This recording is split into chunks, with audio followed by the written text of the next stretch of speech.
মায়ের মৃত্যুর পর তার রক্ত শুকিয়ে যাওয়ার পূর্বেই বাবার হাত ধরে বাড়িতে এসেছিল মায়ের ঘনিষ্ঠ বান্ধবী নীলা আন্টি।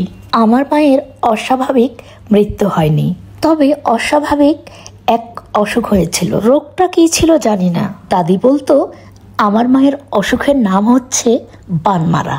কেউ একজন আমার মাকে বান মেরেছে। শোল মাছের ভেতরে বিভিন্ন জিনিস দিয়ে তার কপালে সিঁদুর পরিয়ে বাড়ির বড় গাছের সবচেয়ে উঁচু ডালে লোকচক্ষুর আড়ালে লুকিয়ে রেখেছিল। মাছটা রোদের তাপে আস্তে আস্তে শুকিয়ে গেল। আমার মায়ের শরীর খারাপ হতে লাগলো। মায়ের শরীর প্রথম খারাপ হওয়ার 1 মাস পর মা এক মৃত ছেলের জন্ম দেয়। সবাই ভাবলো হয়তো মৃত ছেলের জন্যই মায়ের এই অবস্থা হয়েছে। মায়ের যখন রক্ত বমি শুরু হলো তখন মাকে অনেক ডাক্তার দেখানো হলো, কত পরীক্ষা নিরীক্ষা করা হলো, কিছুই ধরা পড়লো না। শেষ পর্যন্ত আমার দাদি কোনো এক রাতে কি যেন একটা স্বপ্ন দেখেন এবং কবিরাজ বাড়ি গেলেন। কবিরাজ মাকে দেখে বলেছিলেন সময় শেষ, মাছটা শুকিয়ে গেছে, আর বাঁচানো সম্ভব না। দাদি মাথায় হাত দিয়ে বসে পড়লেন। আমার মনে পড়ে সেই দিনের কথা। বড় চাচি বুক থাপড়ে কান্না করছিলেন। তাদের সম্পর্ক যে কেবল যা ছিল তা না, ছিল 2 বোনের মতো। মায়ের শরীর আস্তে আস্তে যেন নিস্তেজ হয়ে যাচ্ছিল। প্রথমে সাধারণ জ্বর দিয়ে শুরু হয়েছিল, তখন তেমন কিছু মনে হয়নি, কিন্তু কয়েকদিনের পর থেকেই অদ্ভুত উপসর্গ দেখা দিতে শুরু করলো।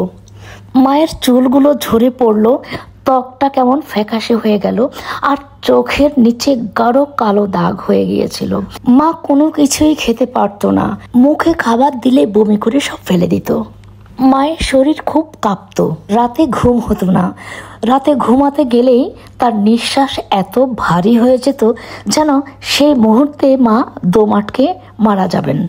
একদিন সকালে দেখি মায়ের চোখ লালচে হয়ে গেছে। তিনি বললেন আমি আমার মধ্যে নেই, কিছু একটা যেন আমাকে টানছে। দিনে দিনে মায়ের শরীর আরো নিস্তেজ হয়ে যেতে লাগলো, রক্ত বমি আরো বেড়ে গেল। আমার দাদি কবিরাজকে জিজ্ঞেস করলেন কি করেছে এই কাজ, তার কি কোনো বিচার হবে না? কবিরাজ হেসে জবাব দিলেন ধৈর্য ধরো, বিচার একদিন ঠিকই হবে। হয়তো আমরা দেখতে পাবো না, তবে যে হাত দিয়ে এই বান মারা হয়েছে সে কোনোদিনও রেহাই পাবে না, তার বিচার অবশ্যই হবে। দাদি কান্না করে বলল আমার মেয়ে বাঁচবে তো? শোল মাছটা গাছ থেকে নামানো হলো, শুকিয়ে কাঠ হয়ে গেছে। কবিরাজ সেটি দেখিয়ে বললেন এই মাছের মতো তার জীবনও একদিন শুকিয়ে যাবে, ধৈর্য রাখো।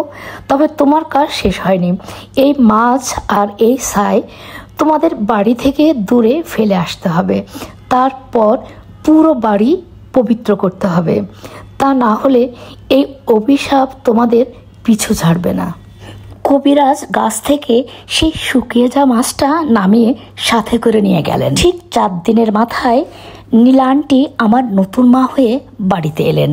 বাবার দ্বিতীয় বিয়ে নিয়ে বাড়িতে কারো কোনো আপত্তি ছিল না, কিন্তু আমার 7 বছরের ছোট বোন কিছুতেই মেনে নিতে পারলো না। নিজের মায়ের স্থান কি কাউকে দেয়া যায়? আসসালামু আলাইকুম। গল্পটা কেমন লেগেছে, কে কে ছিলেন আমার সাথে, একটা গঠনমূলক কমেন্টস করে যাবেন, একটা লাভ লাইক রিয়াক্ট দিয়ে শুরু করবেন। আজ এই পর্যন্ত, দোয়া করবেন সবাই আমার জন্য। আমার গলাটা এখনো পুরোপুরি ভালো হয়নি। আল্লাহ হাফেজ।